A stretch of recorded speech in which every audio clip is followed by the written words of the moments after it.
Right, just 6 days to go for the greatest show on earth to kick off. Hello and welcome to CNN IBN's countdown to the FIFA World Cup 2014. I'm Sanjeev Mukherjee. Portugal and France separated by 700 odd miles but joined at the hip by being somewhat of underachievers. France, in spite of one Zidane-inspired World Cup triumph, have always promised more, while Portugal, after Eusebio and Figo failed to deliver, it's once again upon Cristiano to land them their first world title. Joining me on the show, as always, one of Indian club football's finest minds, the coach Karim Ben Sharifa. Karim, welcome back. And as also the voice of Indian football, Novi Kapadia, who's not for the first time wearing a jersey of any particular team. So the latest is that Ronaldo is imploring upon fans in Brazil, all the Brazilians in fact, to support Portugal. How important, or rather, is it possible? Is it rather mission impossible for Cristiano Ronaldo, Novi, to win a World Cup for Portugal? He'd have to do a Maradona of 1986. I mean, really on individual brilliance. Because, you see, I mean, when they had a greater team, Luis Figo, Rui Costa, because they really lacked a goal scorer. Till after Eusebio, he was phenomenal. He was one of the best in the world at that time. They'd had Eusebio with a team like Figo and Rui Costa. You know, they could have clinched it. But they held up Postiga doesn't inspire confidence. Ronaldo will have to create goals, score goals. Of course, some good discoveries. Carvalho, an excellent ball-winning midfielder. But also worries about injuries. But the fact is that, you know, the coach and in fact, quite a lot of people in the sporting world, Karim, are pinning their hopes on Ronaldo. Yes, it is true that except Ronaldo, there is no goal scorer individual player of such brilliance in the Portuguese squad. But the fact is that he's coming off a fantastic season with Real Madrid. They won the Champions League. And of course, he is the best player in the world this time also. Absolutely. And if you look at that, the two matches that they play with Sweden, this Portugal team qualify because of the 4 goals of Ronaldo. But I do feel we should give credit to a few other players who are helping Ronaldo on his mission. Number one, the overlap of Coentrão, who is probably the best left back, one of the best left back in the world, and also on the midfield, Moutinho. In fact, most of the goals came from passes from Moutinho in the midfield. So these two players are key for Ronaldo's performance as well. Right, and the fact of the matter is that yes, he is indeed the biggest name, Karim, and yes, there will be others who will be the supporting cast, however well they play. But the fact of the matter is that, however, you know, what must be going through his head at this point of time? He is one of the most valuable players in the world. He's one of the top-rated strikers in the world, and he has the burden which even Lionel Messi is facing. But Messi is being compared to Maradona, who won a World Cup.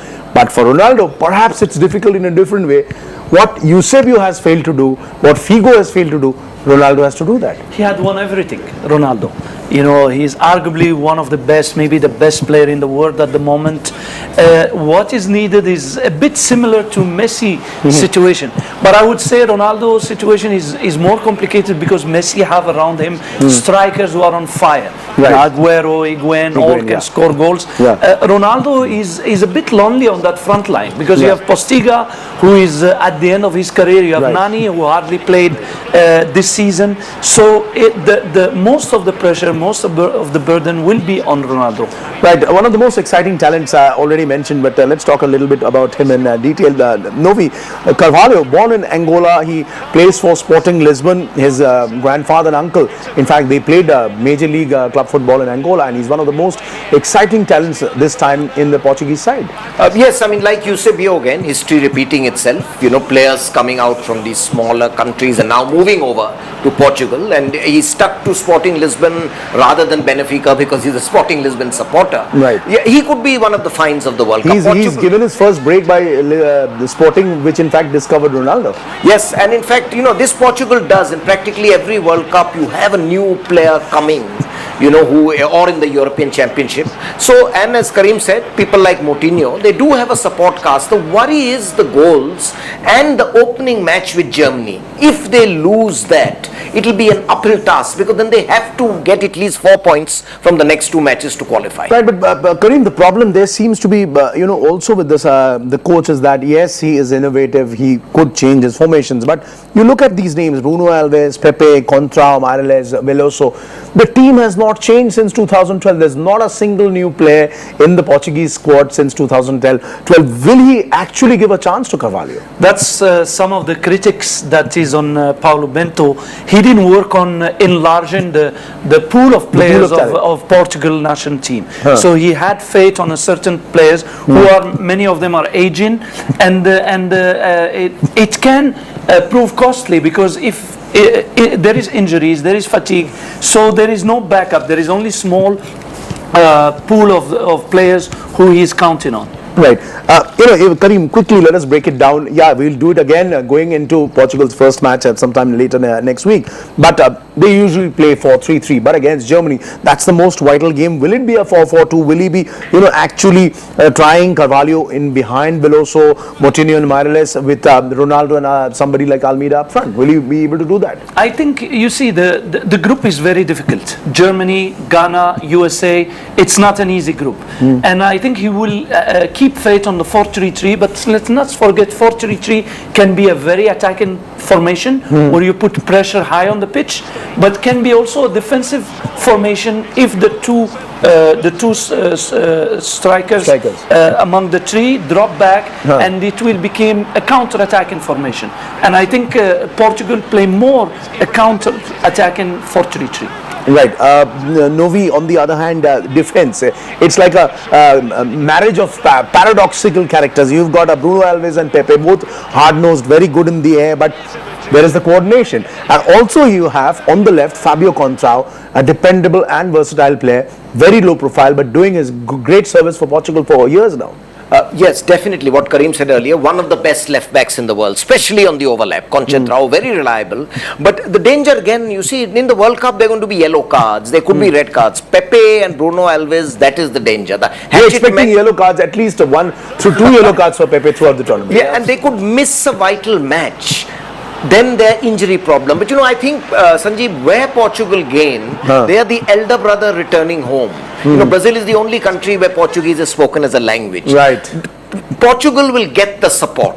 Portugal will get a lot of support compared to the other teams. So that could lift this team, especially aging players. Right. That crowd support could help them play one notch above. One notch above, and maybe that groundswell could take them through to the important knockout stage. Yes, in fact, the world wants Ronaldo to deliver this time finally on what is indeed the biggest stage.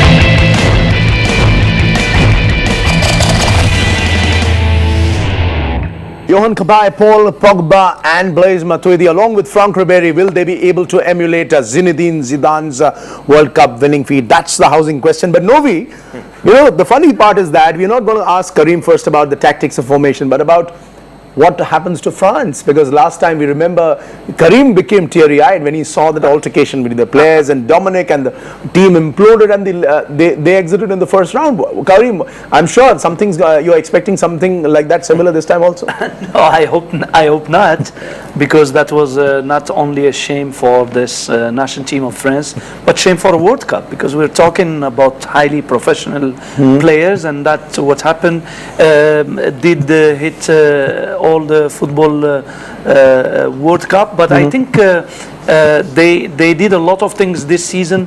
With the arrival of Deschamps, even he made sure to bring the players who will be fit in within his team spirit. Not necessarily the best players, and that's possibly the reason he dropped Samir Nasri. Interesting thing, Novi, Nasri's girlfriend abused Deschamps on Twitter. Both of you are aware of that, and now Deschamps decided to sue Nasri's wife. Incidentally, both Didier Deschamps and Samir Nasri have the same player agent and coach agent. Yes. What explains that? I think Deschamps, maybe Karim could handle that better. How a coach should react if a player is speaking against you. Deschamps could have avoided it, because I think, yes, he's got harmony in the squad.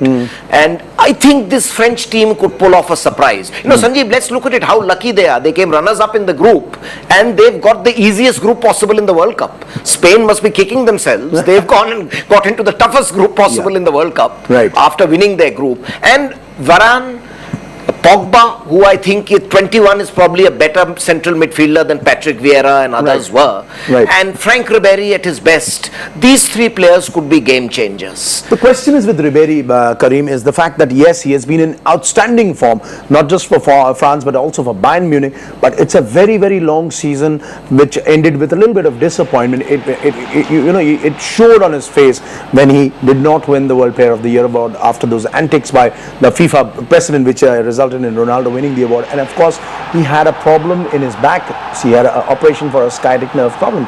Really be able to be as influential as possible. Well, he is a great player. There is no doubt about that. He had the last 2-3 seasons with Bayern Munich. He was unbelievable with the Robben.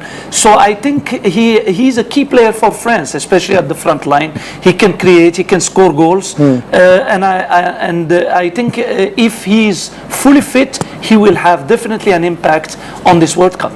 On this World Cup, Karim Benzema, yes, I would say personally very, very overhyped, Novi. And the fact is that if I could quote him, in 2006 he said, Karim, Algeria is my country, France is only about sport. He does not sing the Algerian French national anthem. On the other hand, you have a gentleman by the name of Vincent Kompany who says, I am 100% Congolese and I'm 100% Belgian. Is there an identity crisis in some of these French players? And that is the reason for so much of turmoil when they get together ahead of such big tournaments. Yes, this problem got exaggerated, especially in 2010, and I think Dominic didn't handle it well. So Deschamps is much better, and well, as I said, let Karim handle that. I mean, he's handled very difficult players also. So how do you really, manage such a situation to get harmony in a multiracial squad?